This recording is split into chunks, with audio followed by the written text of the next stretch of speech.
देखिए, बहुत पुनीत अवसर है कि आप लोगों के पुण्य से परम वीतरागी महात्मा स्वामी संतोष दास जी का पदार्पण हुआ है। ताली बजा के करतल ध्वनि से आप सभी लोग एक बार इनका स्वागत। अब तो हो सकता है हमारे खाते में तो नहीं है, हम जानते हैं, पर आप लोगों के पुण्य से ही सही हमको दर्शन प्राप्त हुआ। और दर्शन का बहुत बड़ा लाभ है, पूछिए तब बताएंगे। पहला भक्त होता है, कल बताया था ना भक्तों के प्रकार। भक्त कितने प्रकार के होते हैं? 4। पहले कैटेगरी के भक्त का नाम क्या है? देखो, यही तो है, हम हार्ड वर्क करके क्या करेंगे जब विद्यार्थी पढ़ना ही ना चाहे। जिज्ञासु, जानने की इच्छा रखने वाला। तो आपको जानने की इच्छा रखनी चाहिए कि संत के दर्शन का क्या फल है।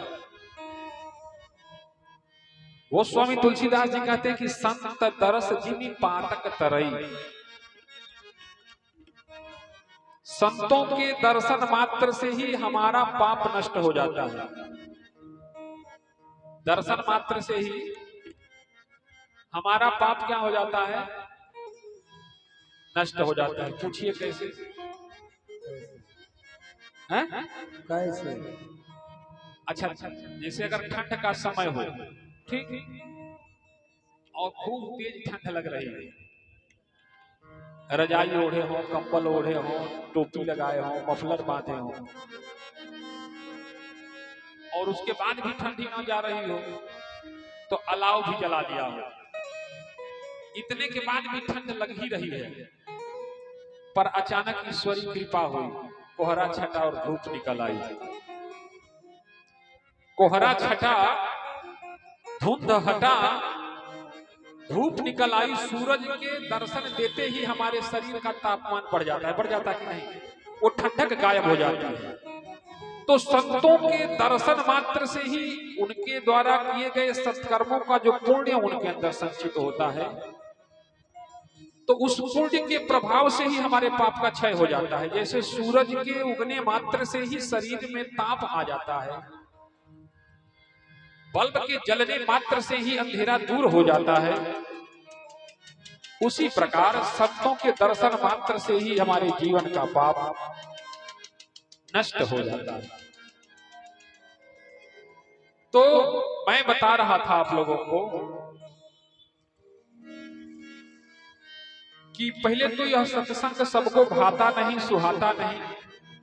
ईश्वरी कृपा से अगर प्राप्त हो भी रहा है, तो जब तक भगवत कृपा नहीं हो तब तक संभव नहीं हो। और भगवान की कृपा हो तभी किसी संत स्वरूप, किसी सदगुरु स्वरूप, किसी बुद्ध स्वरूप महापुरुष का दर्शन प्राप्त होगा। हम अपना मन से इनका तारीफ का फूल ना बांधते हैं, मत सोचिए जाके बाबा की तारीफ का फूल बांधते हैं। तुलसीदास जी की चौपाई गवाही दे रही है इस बात की, अब मोहे भरोसा हनुमंता, अब मोहे भरोसा हनुमंता, अब मोहे भरोसा हनुमंता, अब मोहि भरोसा हनुमंता। बिनो हरि कृपा मिले नहीं संता, बिनु हरि कृपा मिले नहीं संता, बिनो हरि कृपा मिले नहीं संता, बिनो हरि कृपा मिले नहीं संता, अब मोहि भरोसा हनुमंता, अब मोहि भरोसा हनुमंता। अच्छा, पहले जब गाय आई तबे न दूध का संभावना हुई हो। गाय आ गई, सेवा सत्कार हुई तो कुछ दिन में दूध हो गई, पर ना रही तबले कहाँ संभावना बा। और मंगनी के दूध से केकर गुजर भइल बा, वो भइल बा। कभी किसी का हुआ है? उधार के तेल से किसका घर रोशन हुआ है बताओ? नहीं ना, उधार के तेल से नहीं हुआ। विभीषण कह रहा है कि अब हमको विश्वास हो गया कि कुछ पुण्य हमारे खाते में भी है। क्यों? क्योंकि पुण्य पूंज बिनु मिलहि न संताप। पुण्य पूज मिलहि न संताप। पुण्य पूंज बिनु मिलहि न संताप। पुण्य पूज बिनु मिलहि न संताप। पुण्य पूज बिनु मिलहि न संताप। पुण्य पूज बिनु मिलहि न संताप। सतसंगति संस्कृति करता। सतसंगति संस्कृति करता।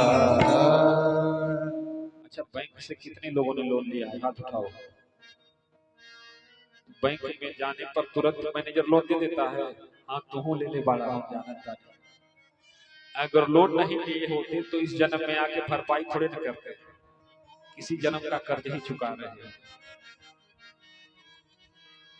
लोन बैंक मैनेजर तुरंत तो जारी नहीं कर देता है, उसके एवज में आपसे सिक्योरिटी अमाउंट जमा करवाता है।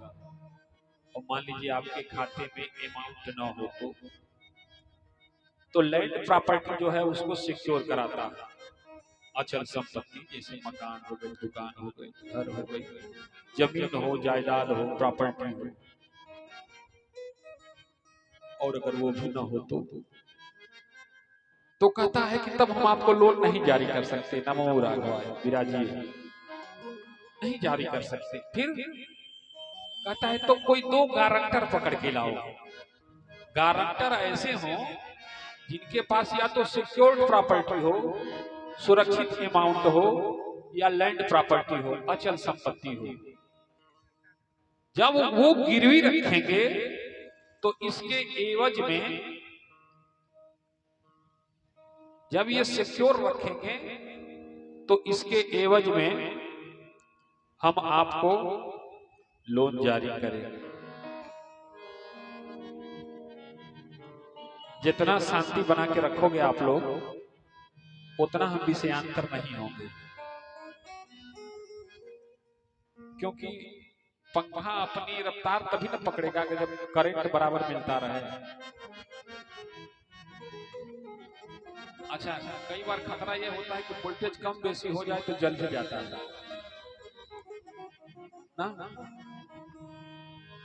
और जब तक कनेक्टिविटी बढ़िया नहीं होगी तब तक बढ़िया करंट नहीं मिलता हो। और उसके लिए मन का शांत होना जरूरी है।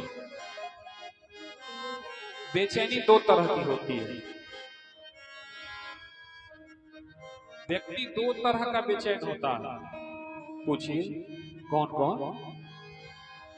अरे पहली कैटेगरी वाले तो बनी जाइए जिज्ञासु। दो तरह की बेचैनी, एक आंतरिक बेचैनी होती है और एक बाहर बेचैनी होती है, बहिर्मुखी बेचैनी। व्यक्ति भी दो तरह का होता है, एक अंतर्मुखी और एक बहिर्मुखी। अंतर्मुखी व्यक्ति अपने मन में ही सब कुछ रखता है, अपनी भावनाओं को अभिव्यक्त नहीं करता। और बहिर्मुखी व्यक्ति अंदर कुछ नहीं रखता, जो आता है उसको अभिव्यक्त, उसके हर भाव को लोग जान जाते हैं। ठीक वैसे ही बेचैनी भी दो प्रकार की होती है।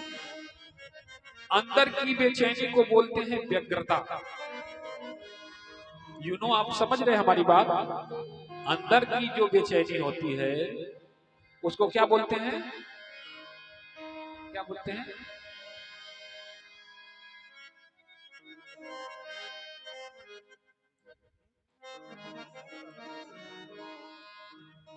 अंदर की बेचैनी को क्या बोलते हैं?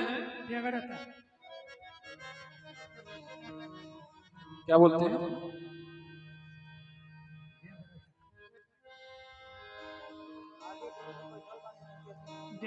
आप दोनों के पास माइक है, कोई बोल सकता है। व्यग्रता। और बाहर की बेचैनी को क्या बोलते हैं? उग्रता। अंदर की बेचैनी को व्यग्रता और बाहर की बेचैनी को उग्रता। और जब उग्रता और व्यग्रता व्यक्ति दोनों से मुक्त हो जाता है तब उसको शांति प्राप्त होती है। अच्छा देखिए, हम जब छोटे थे ना, एक बचपन की घटना बताते हैं आपको। तो घर से थोड़ी दूर पर ही ट्यूबवेल था क्या है, पर अब सिस्टम थोड़ा चेंज हो चुका है। तब कुएं वाला होता था, साफट पुलिया वाला हो, पट्टा वाला, और अब तो सबमर्सिबल हो गया। तो पानी को इकट्ठा करने के लिए हर ट्यूबवेल के पास हौदा बनाया जाता था। तो हम लोग खूब कूद कूद के हौदे पर चढ़ के स्नान किया करते थे। तो हमने बचपन में एक अंगूठी पहन रखा था, सोने की थी। तो हम नहाने जा रहे थे तो बाबा ने पशुओं को एक खिलाने वाले को किसी को कहा कि इसको लेके जाओ और तुरंत नहवा के लिए, तो छोड़ दोगे तो दिन भर नहाते रह जाएगा। तो उसके साथ हम गए, स्नान करने लगे। आदत तो थी हौदे के मेड़र पे खड़ा होकर बार बार छलांग लगाना। ये दाढ़ी भी हमारी कट गई थी, उसी में कही गई। पर उस बार दाढ़ी नहीं कटी, क्या हुआ, हमारी अंगूठी गिर गई है उधर में। ट्यूबवेल चल रहा था, अब चल रहा था तो अंगूठी हौदे में गिरी। अब हमको दिखे नहीं, अब हम डरने लगे कि अगर बिना अंगूठी के घर गए तो पिटाई होगी। अब आप विश्वास नहीं करेंगे, कम से कम 50 बार हमने आंख बंद किया होगा, कान बंद किया होगा, और उस छोटे से हौदे के अंदर 50 बार टटोला होगा। एक बार नहीं 50 बार टटोलने के बाद भी वो अंगूठी हमारे हाथ में नहीं आई।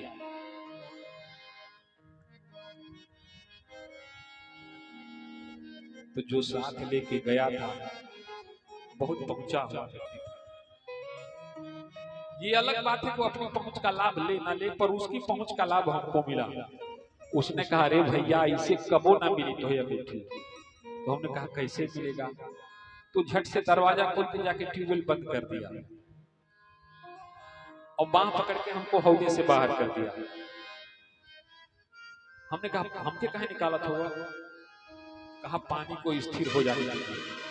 और यकीन नहीं मानेंगे, 10 मिनट के अंदर जो चमत्कार हुआ उसको हम अब तक याद रखें। 10 मिनट के अंदर ही पानी शांत हो गया, और शांत हुआ तो हमको चमत्कार दिखा। जानते हैं क्या? हमको अपनी अंगूठी तो दिखी ही, उस हौदे के अंदर जहां जहां जो वस्तु पड़ी थी वो बिल्कुल स्पष्ट परिलक्षित हो रही थी। कहां पैसा पड़ा है, कहां चूड़ी टूटा हुआ पड़ा है, कहां लकड़ी पड़ा है, कहां पत्थर पड़ा है, और कहां अंगूठी पड़ी है। हमने कहा तो चमत्कार हो गया हो। कहा चमत्कार नहीं है, पानी जब चंचल है तो कुछ नहीं दिखेगा। तो हमको समझ में आया कि व्यक्ति का मन जब तक चंचल रहता है तब तक वह अपने नजदीक की घटने वाले घटनाक्रम का और दूर की घटने वाले घटनाक्रम का किसी चीज का उसको अनुभव नहीं होता। अनुभव करने के लिए शांत होना जरूरी है, और जब शांत हो जाए, परमात्मा का हम वंदन करते हैं, परमात्मा का स्वरूप क्या है उसको सब कुछ कैसे समझ में आता है? शांताकारम, वो शांत है, उसका आकार क्या है? शांत है। कब शांत है सोचिए, पेट में भोजन है तब नहीं, तन को बिस्तर है तब नहीं, भुजग शयनम, सर्प की सैया पर सो करके भी वो व्यग्र नहीं है। पद्मनाभम सुरेशम, विश्वाधारं गगन सदृशं मेघवर्णं शुभांगं लक्ष्मीकान्तं कमलनयनं योगविद्यानगम्यं वन्दे विष्णु भवभयहरणं सर्वलोकैकनाथम्। तो शांत स्वरूप परमात्मा का है, और मन हमारा जब तक शांत नहीं होगा, मन जब तक अशांत रहेगा, तब तक न संतों के दर्शन का लाभ हमको अनुभव में आएगा, न भगवान की कृपा का अनुभव होगा। वो कब होगा? जब मन शांत होगा, क्योंकि संत शांति लिए ही घूमते हैं। संतों के पास क्या है? क्या है? शांति। और जिसके पास शांति नहीं वह संत नहीं।